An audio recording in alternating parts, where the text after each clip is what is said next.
不要用手抓！你懂什么？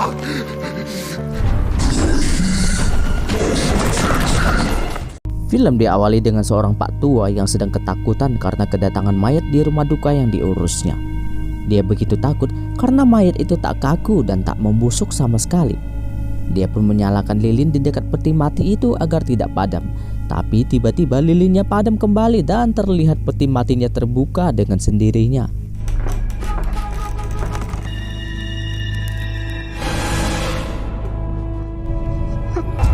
Setelah itu, tersiar kabar bahwa Pak Tua itu telah menghilang, yang membuat kepala desa sempat memanggil seorang yang bernama Alyang, yang merupakan murid dari kuil Wulung untuk membasmi siluman itu.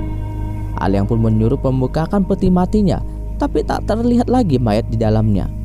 Alyang mengatakan kalau mayatnya telah hidup kembali dan telah kabur. Alyang pun kembali masuk ke dalam peti mati itu dan ditutup kembali. Tidak berapa lama kemudian peti mati itu bergetar kencang. Semua pada takut dan berlarian hingga peti mati itu berdiri tegak dan terbuka. Lalu terlihat seorang botak di dalamnya.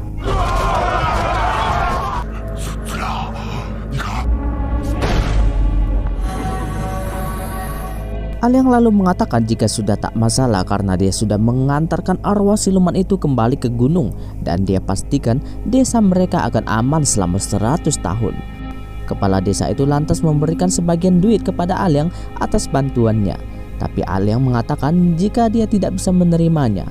Tapi tiba-tiba siluman botak itu kembali berbicara membuat semua orang kembali takut. Alyang pun menghampiri si sang botak.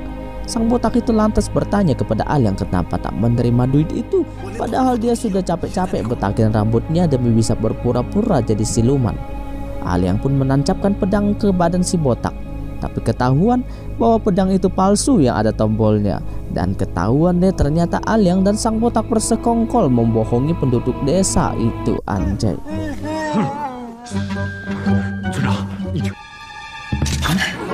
Tak taunya di belakang mereka siluman beneran datang dan merasuki badan si sang botak dan memangsa kepala desa dan mengejar mereka semua. Alyang terkena cekikan siluman itu. Ketika sang siluman mulut besar itu ingin memangsanya, tiba-tiba datang seorang cowok ganteng yang bernama Shakeyang yang merupakan pembasmi siluman asli. Shakeyang langsung membasmi siluman besar itu dengan gampangnya.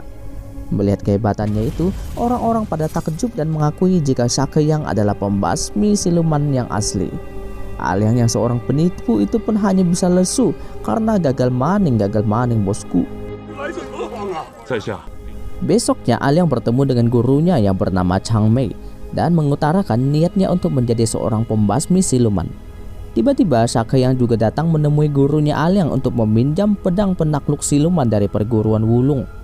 Ternyata dulu gurunya Alyang dan gurunya Shakeyang juga pernah bekerja sama menangkap raja siluman dan berhasil mengurungnya di menara penyegel siluman dengan bantuan pedang penakluk siluman itu.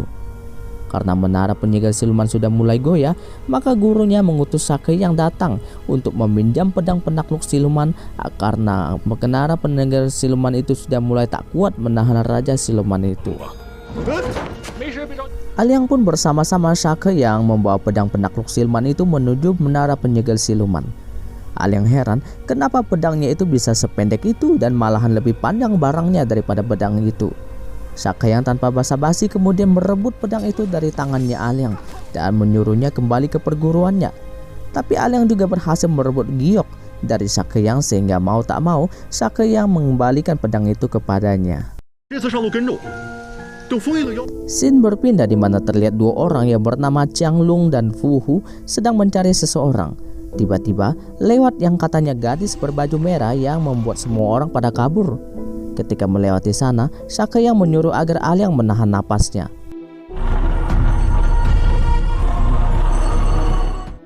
Di tengah perjalanan, Shakeyang mendeteksi adanya hawa siluman di sekitar mereka. Tiba-tiba mereka diserang hingga terlihat banyak sekali kabut asap di sekelilingnya. Ketika Shakeyang membuka tandu itu, yang keluar malah seorang cewek yang menyamar sebagai cowok yang bernama Ai Fei. Shakeyang bisa dengan gampang menaklukkan Ai Fei itu. Sementara Aliang dengan sombongnya menghampiri gadis berbaju merah dan mengatakan akan menyelamatkannya dengan menggendongnya. Tapi dihadang oleh Jianglong dan Suhu yang kebetulan sedang mencari gadis berbaju merah itu. Tapi mereka malah kabur setelah melihat wujud dari gadis berbaju merah itu. 姑娘， Tiba-tiba terdengar suara teriakan dan terlihat mereka berempat berlari memasuki ke dalam tandu meninggalkan Sakeyang di luar sendirian. 什么鬼啊？有！ Aifei lalu menjelaskan jika siluman berambut panjang itu aslinya bernama Ni Chang yang marah karena ditinggal menikah oleh pacarnya. Ni Chang kemudian muncul di belakangnya Aliang yang membuatnya gemetaran. Ni Chang ingin menghabisi Aliang, tapi karena Aliang terlihat seperti seorang pria yang baik, Ni Chang pun tak jadi menantapnya. Lalu terlihat Ni Chang berubah wujud dan berdiri di hadapannya dengan pakaian putih. Lalu menceritakan kepada Aliang di mana dulu pacarnya mengatakan akan menikahi dirinya jika rambutnya panjang. Tapi dia malah dibohongi karena pacarnya itu menikah dengan gadis lain yang membuatnya marah.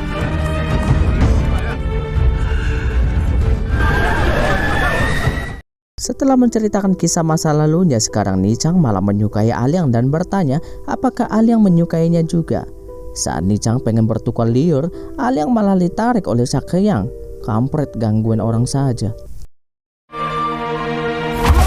Ni Chang lalu merasa dipermainkan dan langsung menyerang mereka berdua dengan jurus rambut panjangnya, dan terjadilah pertarungan mereka bertiga. Tapi Ni Chang akhirnya terkena tusukan kipas Sakeyang dan membuatnya jatuh tak berdaya. Sakeyang ingin menghabisi Ni Chang dengan pedang penakluk siluman, tapi dihadang oleh Aliang yang katanya mempunyai caranya sendiri. Aliang pun mendekati Ni Chang dan mengatakan kepadanya bahwa setiap makhluk memiliki hati yang baik dan melupakan masa lalu akan mengurangi kesakitannya yang dia alami sekarang selama ini. Aliang pun memotong sedikit rambutnya dan seketika itu Ni Chang berterima kasih dan pergi menghilang. Setelah itu, Sakeyang mengatakan Aliang tak pantas menjadi pembasmi siluman karena pembasmi siluman tak akan mempunyai belas kasihan kepada semua siluman yang dijumpainya. Tapi Aliang mengatakan siluman juga memiliki hati yang baik.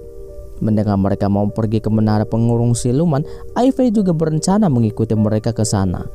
Malamnya mereka kehujanan dan berteduh di sebuah rumah kediaman Tuan Wu. Sakeyang langsung merasakan jika terdapat aura siluman di rumah tersebut. Tiba-tiba datanglah Tuan Wu yang tampaknya sedikit bencong yang menyukai cowok ganteng. Tuan Wu langsung mengutarakan jika dirinya sangat menyukai wajah tampannya Sakeyang dan Aliang. Merasa tak ada yang benar, Sakeyang pun mengajak Tu pergi walaupun hujan masih deras. Tapi Aliang mengatakan biar besok saja baru melanjutkan perjalanan.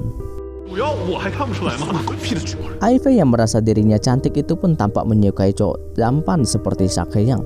Ketika membuka pintu, Aifei berlagak menggoda Sakeyang. Tapi Sakeyang ternyata datang mencari Aliang dan langsung pergi meninggalkan Aifei. Mantap juga Sakeyang ini. Kalau mimin dihadapkan gitu sih tak hajar sampai tak ampun. Tuan Wu kemudian mengajak Aliang untuk minum arak sambil bercerita bahwa wajah tampan itu sangatlah penting. Tapi Aliang mengatakan jika tak ada gunanya wajah tampan. Tapi Tuan Wu mengatakan bahwa wajah tampan sangat berguna bagi dirinya dan berharap bisa memiliki wajah tampan seperti Aliang.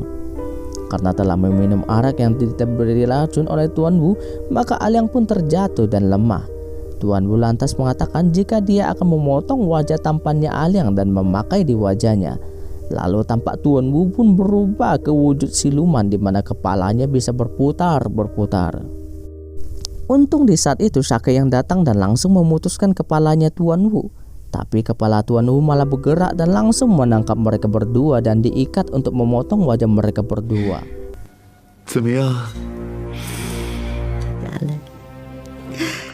Untung di saat itu Aifei datang membawa dua orang tadi, tapi malah dihajar oleh Tuan Wu. Aliang pun menancapkan pedang yang katanya pedang penakluk siluman ke badannya Tuan Wu. Tuan Wu pun berubah ke wujud aslinya dan mematahkan pedang penakluk siluman itu. Kepala botak Tuan Wu pun terbang terkena hempasan panik dari Aifei. Kepalanya pun mengajar Aliang, sedangkan badannya sedang bertarung dengan Sakeyang. Sakeyang akhirnya berhasil menangkap kepalanya Tuan Wu dan teringat akan kata-kata Aliang bahwa siluman pun memiliki hati yang baik dan perlu menyadarkan mereka. Sakeyang kemudian menyuruh agar Ai Fei membawakan cermin. Sakeyang lalu mengatakan walaupun tampan tapi dia tetap merasa menderita karena kehilangan orang tua sejak kecil dan merasa kesepian, serta membuat orang lain iri kepadanya yang membuatnya merasa menderita selama ini. Mendengar kata-kata Sakeyang, siluman itu baru sadar jika wajah tampan juga tetap saja bisa merasakan sakit dan menderita, dan mengatakan alangkah baiknya jika bisa bertemu dengan mereka lebih awal. Lalu Tuan Wu pun pergi menghilang meninggalkan mereka. Setelah kejadian itu, Sakeyang tampak marah kepada Aliang dan mengatakan bahwa dia goblok, egois, sombong karena tak mendengarkannya untuk meninggalkan rumah itu, sehingga membuat pedang penakluk siluman itu akhirnya patah. Karena tak terima, Aliang pun berantem sama Sakeyang. Tapi akhirnya Aliang menyadari kesalahannya karena selama ini dia tak serius belajar menjadi seorang pembasmi siluman, lalu membuang kayu bunga pemberian gurunya itu. Tapi Sakeyang membantunya memungut kembali. Sejak saat itu tampaknya mereka bertiga kompak sebagai sebuah tim untuk bertekad ke menara penyegal siluman walaupun pedang penakluk silumannya telah patah. Begitu sampai, mereka disambut oleh gurunya Sakeyang bernama Guru Chuo yang telah lama menanti pedang penakluk siluman itu. Di sana gurunya bertanya apakah pedang penakluk siluman itu sudah dibawakan. Karena hanya dengan pedang itu dia bisa memperkuat pintu menara pengurung siluman itu sehingga Raja Siluman tak bisa kabur dan membahayakan dunia. Guru Chuo lantas mengatakan bahwa malam ini adalah waktu yang tepat untuk memperkuat pintu menara siluman itu. Setelah itu, Guru Chuo pamit dan mengatakan jika saatnya memberi minum obat kepada istrinya. Sakeyang lalu mengatakan jika dia akan bertanggung jawab atas patahnya pedang penakluk siluman itu nanti. Gentleman juga Sakeyang ini. Tanpa minta izin dulu, Ai Fei mengajak Aliang memasuki lokasi menara pengurung siluman yang terdapat tirai gaib di sana. Tapi mereka berdua nekat memasukinya sehingga membuat tirai gaib itu hancur dan muncullah menara pengurung Raja Siluman di hadapan mereka.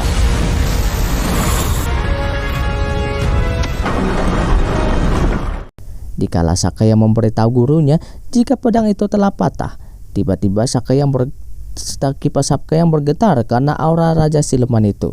Sakeyang kemudian baru mengetahui jika istri dari gurunya telah lama meninggal. Lalu dia dipukuli oleh gurunya dari belakang hingga tak sadar. Guru Chuo pun mendatangi menara pengurung siluman. Di sana, Aliang mengatakan jika pedang penakluk silumannya telah patah. Guru Chuo malah ketawa setelah melihat pedang itu, karena ternyata pedang itu hanyalah pedang besi biasa saja, karena aura dari pedang itu telah menghilang. Guru Chuo lalu memberitahu jika aura dari pedang itu sekarang berada di dalam dirinya Aliang, dikarenakan sejak kecil gurunya telah memindahkan aura pedang penakluk siluman itu ke dalam dirinya Aliang. Guru Chuo lalu mengatakan jika ingin memperkuat pintu menara siluman itu, maka Aliang sendiri yang harus masuk ke dalam baru bisa memperkuat pintu menara siluman itu. Dengan begitu, maka Aliang akan menjadi penyelamat dunia. Guru Chuo pun mempersilahkan Aliang untuk masuk ke dalamnya. Untung Ai Fei menghadangnya karena mengetahui niat busuk dari Guru Chuo yang malah ingin Raja Siluman itu bebas. Mereka berdua pun kabur, tapi ditangkap oleh Guru Chuo dan Aliang dimasukkan ke dalam menara siluman itu. Setelah sadar, Ai Fei terperangkap di dalam pembatas tirai gaib dari Guru Chuo. Sedangkan Aliang dijadikan alat untuk melepaskan Raja Siluman itu oleh Guru Chuo dikarenakan Guru Chuo ingin menghidupkan kembali istrinya yang telah meninggal dengan bantuan Raja Siluman itu. Dan akhirnya Raja Siluman itu bisa keluar. Aliang kemudian dibuat hal berhalusinasi di mana terdapat banyak orang yang berterima kasih kepadanya karena telah membasmi Raja Siluman.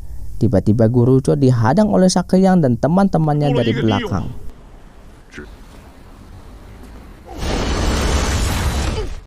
Di saat bersamaan, dua bersaudara itu maju dan melempar benda bulat yang ternyata adalah peledak yang langsung seketika meledakkan Guru Chuo hingga tak berdaya. Sedangkan Aliang yang dikarenakan rasukan Raja Siluman itu pun langsung mencekik Sakeyang dan Ai Fei.